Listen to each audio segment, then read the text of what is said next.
Cyber bullying ആണ് ഇപ്പോഴത്തെ ഒരു ട്രെൻഡ്. കുറേ ആളുകളുടെ വിചാരം സൈബർ ബുള്ളിയിങ് ചെയ്യുക എന്നുള്ളത് അവരുടെ അവകാശമാണ് എന്ന പോലെയൊക്കെയാണ്. ഇപ്പം ലേറ്റസ്റ്റ് ആയിട്ട് മുറിവ് എന്ന് പറയുന്ന ഗൗരി ലക്ഷ്മിയുടെ ഒരു റാപ്പ് സോങ് ആണ് ഇപ്പോൾ സൈബർ ബുള്ളിയിങ്ങിന് ഇരയായിക്കൊണ്ടിരിക്കുന്നത്.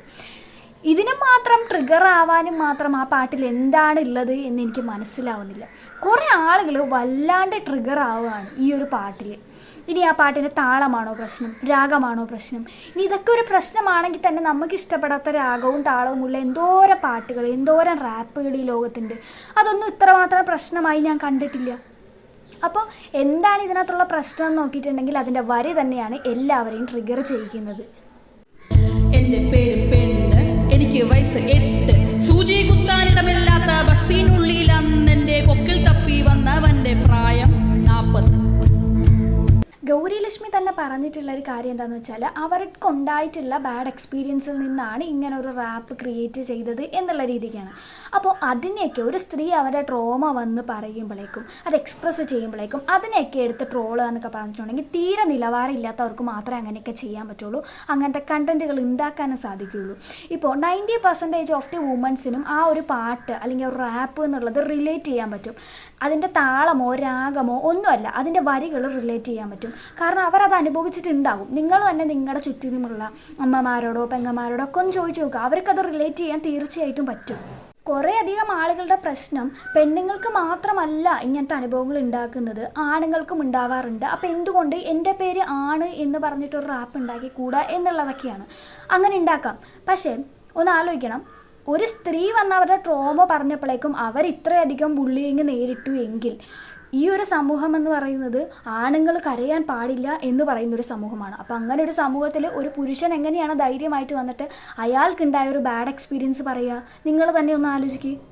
അത്തരത്തിലൊരു പുരുഷൻ വന്ന് പറയുകയാണെങ്കിൽ തീർച്ചയായും ഇപ്പോൾ ഈ സൈബർ ബുള്ളിയിങ് നടത്തിക്കൊണ്ടിരിക്കുന്ന ആളുകൾ പറയാൻ പോകുന്നത് അവനൊരു ഗേ ആണ്, അതുകൊണ്ടാണ് അവൻ അങ്ങനെ തോന്നിയത് എന്നായിരിക്കും, അല്ലേ? അപ്പോൾ ധൈര്യത്തോടെ ഒരു പുരുഷൻ ഒരിക്കലും ഇങ്ങനത്തെ ഒരു കാര്യം വന്ന് അവനുണ്ടായ ഒരു ബാഡ് എക്സ്പീരിയൻസ് പറയാൻ പറ്റില്ല. അത് അവർ ഉള്ളിൽ തന്നെ ഒളിപ്പിച്ചിരിക്കുകയാണ്.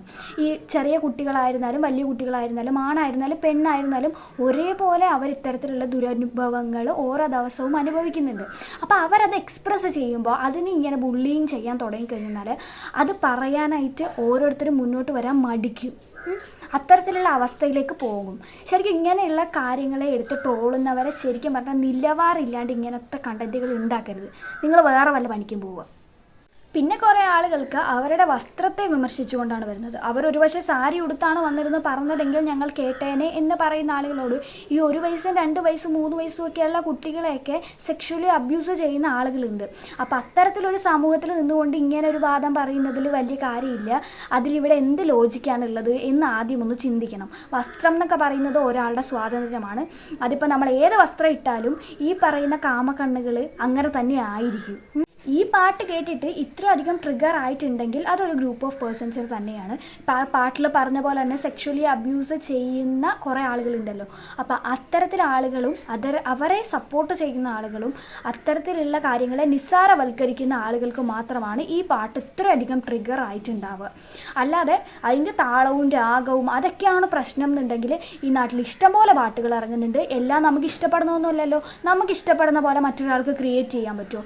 ഇല്ല, പറ്റത്തില്ല. ഗൗരി ലക്ഷ്മി ഇപ്പോൾ ഒരു റാപ്പ് ക്രിയേഷനിലൊരു മികച്ച ഒരാളായതുകൊണ്ടും അതുപോലെ തന്നെ അവരൊരു സിംഗർ ആയതുകൊണ്ടും അവർ ആ ഒരു മാർഗത്തിലൂടെയാണ് അവർക്ക് പറയാനുള്ള കാര്യങ്ങൾ എക്സ്പ്രസ് ചെയ്തിട്ടുള്ളത്. അതുപോലെ തന്നെ ഇനിയിപ്പോൾ നാളെ ഒരു പെൺകുട്ടി വേണമെങ്കിൽ ഇൻസ്റ്റഗ്രാമിലോ അല്ലെങ്കിൽ ഫേസ്ബുക്കിലോ എവിടെയെങ്കിലും വന്നിരുന്ന് ലൈവായിട്ട് പറയാം, അല്ലാതെ നോട്ടീസ് അടിച്ചിറക്കാം, അല്ലെങ്കിൽ മൈക്കിലൂടെ പറയാം. എങ്ങനെ വേണമെങ്കിലും നമുക്ക് പറയാനുള്ള കാര്യങ്ങൾ നമുക്ക് എക്സ്പ്രസ് ചെയ്യാം.